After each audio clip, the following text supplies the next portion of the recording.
আসসালামু আলাইকুম ওরহমতুল্লাহ। সালাম আর স্লোগান দুইটা একসাথে হয়, সালাম হারিয়ে গেছে তাই না? আসসালামু আলাইকুম ওরহমতুল্লাহ। শীতের দিনেও কড়া রোদ, আমরা এসেছি আপনাদেরকে দেখতে। এতক্ষণ কষ্ট করে আপনারা আজকের এই আয়োজনে অংশগ্রহণ করেছেন, আপনাদেরকে আন্তরিক মোবারকবাদ এবং কৃতজ্ঞতা। আরও 15 মিনিট আপনারা এখানে থাকবেন, যে যেখানে আছেন ওখানে ইনশাল্লাহ আমি আশা করব দাঁড়িয়ে থেকে বসে থেকে সহযোগিতা করবেন। কেউ নড়াচড়া করে হাঁটাহাঁটি করে অন্যকে কষ্ট দিবেন না ইনশাআল্লাহ। আসন্ন নির্বাচনকে সামনে রেখে ফেনীর আসনসমূহে যাদেরকে 11 দলের পক্ষ থেকে মনোনীত করা হয়েছে,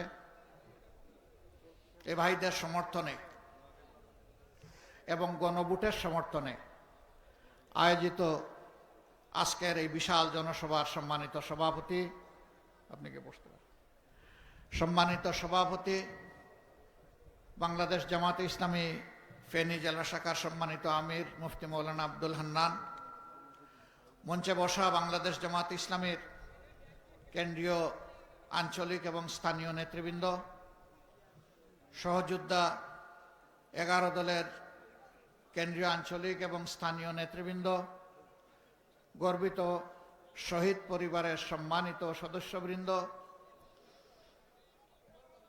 জুলাই যুদ্ধে অংশগ্রহণকারী বীর যোদ্ধারা, বিশেষভাবে যারা আহত এবং পঙ্গুত্ব বরণ করেছেন আমার সহকর্মীবৃন্দ, ফেসিবাদের 15.5 বৎসরে যারা নির্যাতিত হয়েছেন, মজলুম হয়েছেন, সেই সমস্ত মজলুম ফেনীবাসী, সাংবাদিক বন্ধুগণ, আমি আল্লাহ তাবারক ওয়া তাআলার শুকরিয়া আদায় করছি। আমরা একটি 36 জুলাই পেয়েছিলাম, এই জন্য আজকে এখানে দাঁড়াতে পারলাম। আমরা একটি 36 জুলাই পেয়েছিলাম, এই জন্য সবাই এখানে আসতে পেরেছি। 36 জুলাইয়ের আগে এই ধরনের একটি দৃশ্য আমরা কল্পনাও করতে পারিনি। গোটা দেশ ছোপ ছোপ রক্ত আর খাড়ি খাড়ি লাশে ভরে গিয়েছিল। সেই যে 2006 সালের 28 অক্টোবর এরা তাদের খুনের তাণ্ডব শুরু করেছিল, ক্ষমতায় এসে পিলখানার হত্যাকাণ্ড, বাংলাদেশ জামাতে ইসলামী নেতৃবৃন্দকে হত্যা, বিএনপির নেতৃবৃন্দকে হত্যা, আলেম উলামাকে হত্যা, সাংবাদিকদেরকে হত্যা, সিভিল সোসাইটির সদস্যদেরকে হত্যা, যারে ইচ্ছা হয়েছে তাকেই খুন করার মাধ্যমে খুনের রাজত্ব তারা শুরু করে। ফেনীবাসী, আপনারা ছিলেন আরো বেশি সন্ত্রাসের রাজ্যে এবং বংশানুক্রমিক সন্ত্রাস, এটি অন্য কোনো জেলায় খুঁজে পাওয়া যায় না। বাট তারপরেও আপনারা প্রতিবাদ অব্যাহত রেখেছিলেন, সন্ত্রাসীদের লাল চক্ষুকে পরোয়া করেন নাই। আপনারা এবং আপনাদের বুকের সন্তানের রাস্তায় নেমে এসেছিল, পুরা জুলাই জুড়ে আন্দোলন করেছেন, আগস্টের 5 তারিখ ফলাফল নিয়ে ঘরে ফিরেছেন। এখানে মহিপালে 12 জন আমাদের সহযোদ্ধা শাহাদত বরণ করেছে। আমি তাদের প্রতি গভীর শ্রদ্ধা নিবেদন করছি, মহান রবের দরবারে দোয়া করছি আল্লাহ তাআলা তাদেরকে মর্যাদাবান শহীদ হিসাবে কবুল করুন। আমি আরো শ্রদ্ধার সাথে স্মরণ করছি পিতৃভূমি ফেনীর মানুষ, সাবেক প্রধানমন্ত্রী, বিএনপি সাবেক চেয়ারপারসন বেগম খালেদা জিয়াকে। তিনি দেশের স্বাধীনতার সার্বভৌমত্বের ব্যাপারে অঙ্গীকারবদ্ধ ছিলেন, আধিপত্যবাদকে তিনি প্রশ্রয় দেয় নাই। এই জায়গায় তাকে আমরা অন্তরের অন্তঃস্থল থেকে শুকরিয়া জানাই, অভিনন্দন জানাই। আমি গভীর শ্রদ্ধার সাথে স্মরণ করছি বাংলাদেশ জামাতে ইসলামীর সবচেয়ে দুর্যোগকালীন কঠিন সময়ে যিনি কেন্দ্রীয় আমিরের দায়িত্ব পালন করেছেন, আমাদের সকলের শ্রদ্ধেয়, আপনাদের অনেকের শিক্ষক জনাব মকবুল আহমদ সাহেবকে। আল্লাহ তাআলা তার রুহের প্রতি সীমাহীন রাহমা এবং শান্তি বর্ষণ করুন। সম্মানিত ফেনীবাসী, আপনাদের অনেকগুলা সমস্যা আছে। দুই একটা সমস্যা স্বচক্ষে সাক্ষী হওয়ার সুযোগ আমার হয়েছিল। ৩৬ জুলাইয়ের বিপ্লবের পরপরই সম্ভবত ১২ আগস্ট সীমান্তের ওপার থেকে তেড়ে আসা পানির তুড়ে বাঁধ ভেঙে গোটা ফেনী জেলা সমুদ্রে পরিণত হয়েছিল।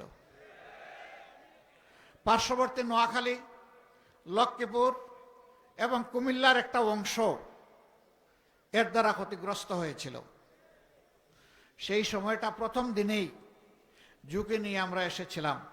গাড়ি চলে না, আমরা হেলিকপ্টার দিয়ে তাড়াতাড়ি আসতে চাইলাম। আবহাওয়ার কারণে হেলিকপ্টার বলল আমরা এই আবহাওয়ায় উড়াল দিতে পারবো না।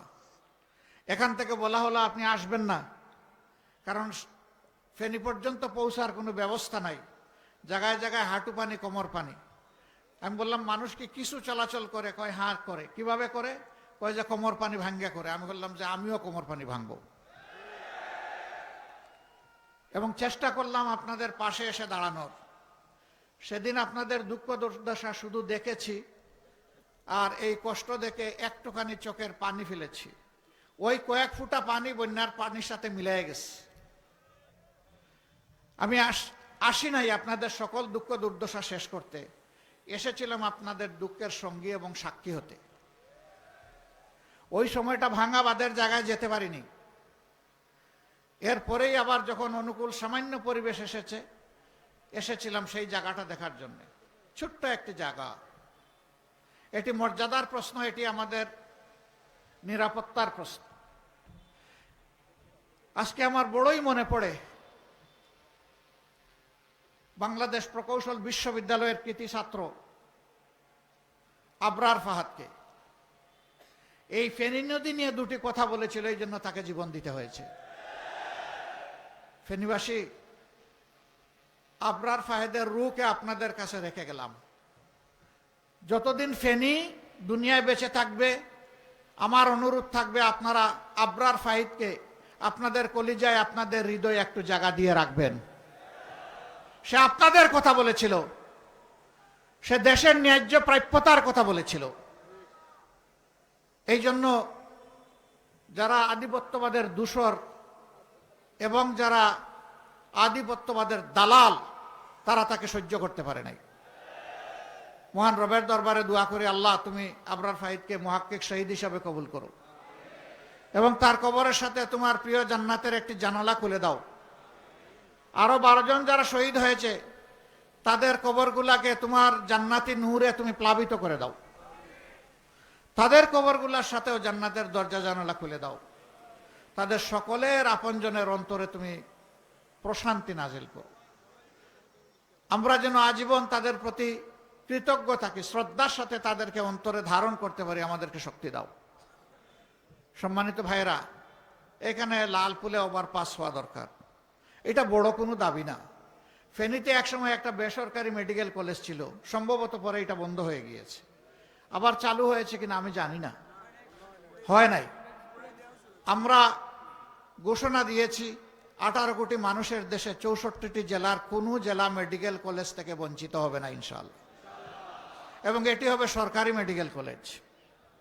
অলরেডি 33টা জেলায় আছে, বাকি 31টা জেলা বাকি আছে।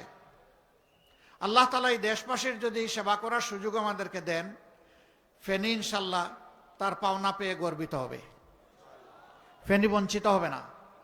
এর পাশাপাশি এও আমরা ঘোষণা করেছি, প্রত্যেকটি জেলা হেডকোয়ার্টারে বিশেষায়িত হাসপাতাল ক্রমান্বয়ে চালু করা হবে ইনশাআল্লাহ। সেই হাসপাতালের উপাদান তৈরি করার জন্যই মেডিকেল কলেজ প্রয়োজন। এখানে যে বাঁধটির কারণে আপনাদের দুঃখ, সেই বাঁধ এখনো নির্মাণ হয়নি।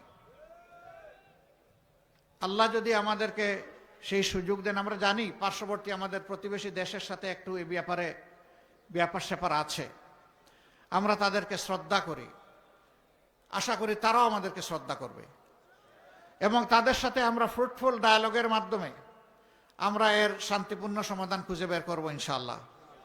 কারণ আমার দেশ রক্ষার অধিকার আমার, এই দায়িত্ব আমাকে নিতেই হবে। এই দায়িত্ব অগ্রাহ্য করে আমরা চলতে পারবো না। ফেনীতে মানসম্মত একটা স্টেডিয়াম নাই। আজকে আমরা যেখানে ল্যান্ড করলাম সেটা ফেনীর স্টেডিয়াম। ফেনী একটা প্রসপারাস জেলা। বাংলাদেশের অর্থনীতিতে ফেনীর বিশেষ অবদান আছে। বিপুল সংখ্যক মানুষ দেশের বাইরে থাকেন, তাদের পাঠানো রেমিটেন্স বাংলাদেশের একটা বিশাল অংশ জুড়ে আছে। ফেনীবাসীকে ফেনীবাসীর পাওনা দেব ইনশাল্লাহ। আমরা এই স্টেডিয়ামকে মানসম্মত আন্তর্জাতিক খেলার ভেন্যু হিসাবে তৈরি করা হবে ইনশাআল্লাহ, যাতে এখানকার যুবকরা সুস্থ হওয়ার জন্য, সাবলীল হওয়ার জন্য তারা খেলাধুলার এই সুযোগ আরো প্রসারিত হয় তাদের জন্য। এরকম আরো অনেকগুলা সমস্যা ফেনীর আছে, ন্যায্যতার ভিত্তিতে তার সবগুলা সমাধান ইনশাআল্লাহ আমরা করব। আমরা যে তিনজন ভাইকে আপনাদের হাতে এখানে উপহার দিয়েছি, এখানে সিট তো তিনটা, তাই না? তিনটা তো। আমরা যাদেরকে উপহার দিয়েছি তাদেরকে কোনো দলের নয়, তাদেরকে ঐক্যবদ্ধ বাংলাদেশের পক্ষ থেকে আপনাদের কাছে উপহার দিয়েছি। এখানে 11টি দল, আমরা একাকার। আমরা এখানে আলাদা কিছু দেখব না। যাকে যে মার্কা দেওয়া হয়েছে এইটাই 11 দলের মার্কা। 11 দলের কর্মীদের চাওয়া পাওয়ার কিছু মান অভিমান থাকতে পারে। আজকে সবগুলা মান অভিমান আমি আমার 2 হাত তুলে নিয়ে যেতে চাই। এখন থেকে আর কোনো মান অভিমান চলবে না। একদম মিলেমিশে একাকার হয়ে লড়াই করে আধিপত্যবাদের বিরুদ্ধে, দুর্নীতির বিরুদ্ধে, চাঁদাবাজির বিরুদ্ধে, মামলা বাণিজ্যের বিরুদ্ধে, মা বোনদের গায়ে হাত তোলার বিরুদ্ধে আজকে এই ভোটগুলা তুলে আনতে হবে ইনশাআল্লাহ। নতুন বাংলাদেশের পক্ষে আনতে হবে। যুব সমাজের প্রত্যাশার বাংলাদেশ গড়তে হবে। এই বাংলাদেশ যারা গড়তে অঙ্গীকারবদ্ধ, তাদের হাতেই আমরা 300 আসনে মার্কা তুলে দিয়েছি। সম্মানিত বন্ধুগণ, এই মার্কা হচ্ছে স্বাধীনতা রক্ষার মার্কা, বাংলাদেশের সার্বভৌমত্ব রক্ষার মার্কা, দেশকে সামনের দিকে এগিয়ে নিয়ে যাওয়ার মার্কা। এই মার্কার সাথে আপনারা সবাই আছেন। আপনারা থাকলে হয়ে যাবে? গোটা ফেনীকে একদম চাষ করে ফেলতে হবে। একটা মানুষও বাদ যাবে না। যারা দেশকে, মানুষকে ভালোবাসে, আমরা বিশ্বাস করি, তারা 12 তারিখ প্রথম ভোটটা দিবে হা। হা বিজয়ী হলে বাকি ভোটের মূল্যায়ন হবে, হা পরাজিত হলে বাকি ভোটের মূল্যায়ন হবে না।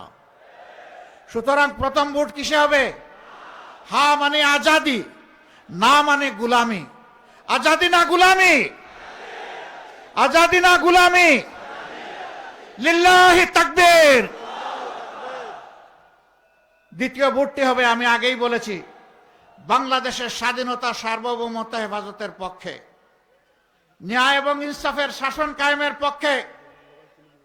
এই বাংলাদেশে রাজার ছেলে রাজা হবে, মন্ত্রীর ছেলে মন্ত্রী হবে। সেই সংস্কৃতির ধারা আমরা পাল্টে দিতে চাই। রাজার ঘরে জন্ম নিলেই রাজা হওয়া যাবে না, মন্ত্রীর ঘরে জন্ম নিলেও মন্ত্রী হওয়া যাবে না। তার আপন যোগ্যতা যদি থাকে, সে কেবল এই কাজের জন্য নির্বাচিত হবে। আমরা এমন বাংলাদেশ চাই, একজন সাধারণ রিক্সা চালক ভাই তার সন্তানের মেধা বিকাশের মাধ্যমে একদিন যেন সেও এদেশের প্রধানমন্ত্রী হতে পারে। ওই বাংলাদেশটা আমরা গড়তে চাই।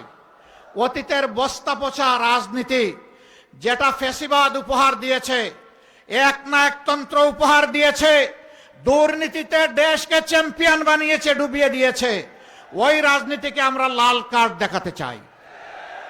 আপনারা প্রস্তুত? আলহামদুলিল্লাহ। আমাদের কাছে হিন্দু, মুসলমান, বৌদ্ধ, খ্রিস্টান সবাই সমান। এই আসমানের ছাদের নিচে আর এই জমিনের বিছানার উপরে বাংলাদেশে যারা বসবাস করবে, আমরা তাদের সকলের সমান অধিকার নিশ্চিত করতে বদ্ধপরিকর।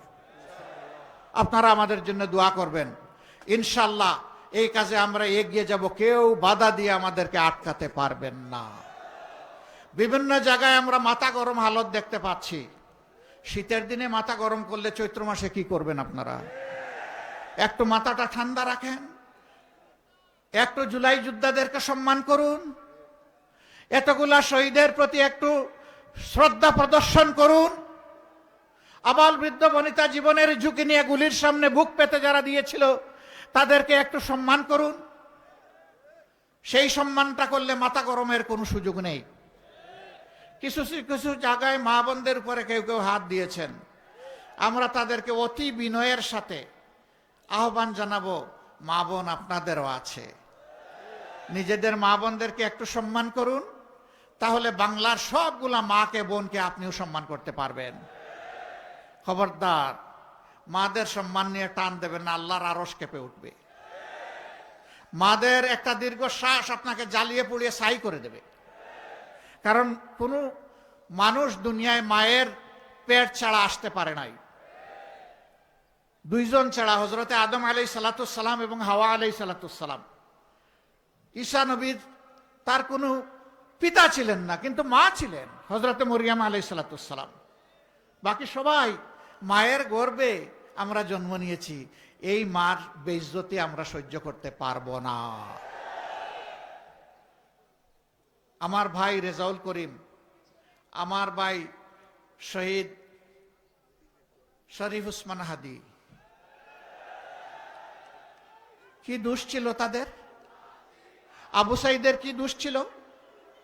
যেই ছেলেটি দাবি আদায়ের জন্য রাস্তায় এসে বলেছিল, হয় আমার অধিকার দে, না হয় আমাকে একটা গুলি দে, ডানা পেতে বলেছিল বুকের ভিতরে তুমুল ঝড়, বুক পেতেছি গুলি কর।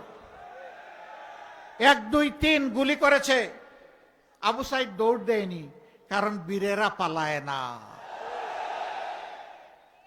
বীরেরা মোকাবিলা করে এগিয়ে যায়, জাতিকে পথ দেখায়, আলো ছড়ায়, বীর জন্ম দিতে মাদেরকে উৎসাহিত করে।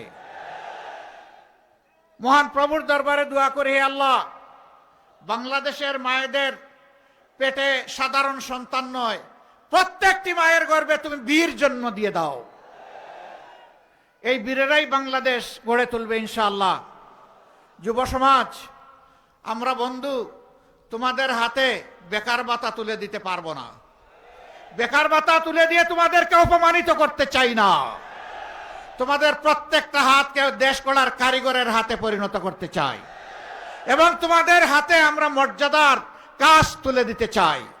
সেদিন প্রত্যেকটা যুবক যুবতী দাঁড়িয়ে নিজের বুকের দিকে ইশারা করবে, আমি বাংলাদেশ, এদেশ আমার, এদেশ আমি গড়ব, এদেশের জন্য দিয়েই চলবো।